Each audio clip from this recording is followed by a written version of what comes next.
Récemment, j'ai évoqué le gaslighting et beaucoup d'entre vous ont réagi, alors je vous en parle plus en détail aujourd'hui.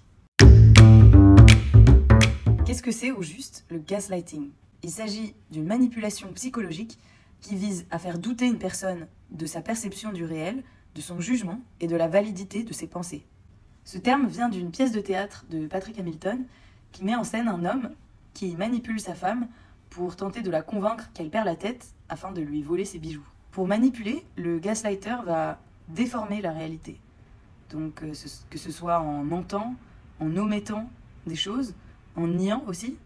Et je me suis intéressée au gaslighting plus particulièrement dans les couples où on peut parler carrément de relations abusives ou toxiques. Et je me suis demandé qu'est-ce qui motive les gaslighters à manipuler et comment reconnaître le gaslighting et s'en protéger. Selon une étude relayée par NBC, il y a 2 motivations principales derrière le gaslighting. La première, éviter la responsabilité de mauvais comportements, la plupart du temps l'infidélité. Et la deuxième, contrôler le comportement de la victime, c'est-à-dire avec qui elle parle, ce qu'elle porte, comment elle devrait agir. Généralement, le gaslighter va dire que la victime est folle, irrationnelle, qu'elle imagine des choses et en conséquence son comportement, son jugement et sa perception des choses va être discrédité. Résultat, cette technique de manipulation aboutit à de la confusion, une perte d'estime de soi et une grande méfiance.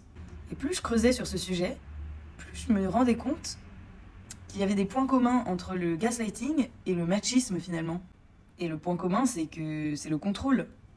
Le contrôle de la victime, dans le cas du gaslighting, ou le contrôle des femmes, dans le cas du machisme. Contrôler la vie des femmes, c'est-à-dire leur tenue, leur comportement, leur vie sociale, leur sexualité, leurs finances aussi, discréditer leurs paroles, ne pas les écouter, dire qu'elles sont folles, hystériques. En fait, que ce soit dans la vie amoureuse ou dans la société finalement, j'ai l'impression qu'on se fait quand même pas mal gaslighter, non? Maintenant que vous avez plus d'informations sur ce que c'est que le gaslighting, je suis sûre que beaucoup d'entre vous réalisent qu'en fait, ils ou elles en ont déjà subi. Et je pense que c'est important de mettre des mots et de se dire, ok, j'ai subi du gaslighting, c'était pas rien, c'était pas moi qui imaginais, ça s'appelle comme ça et ça existe. Alors un conseil, ne doutez pas de vous-même et de la perception que vous avez de la réalité.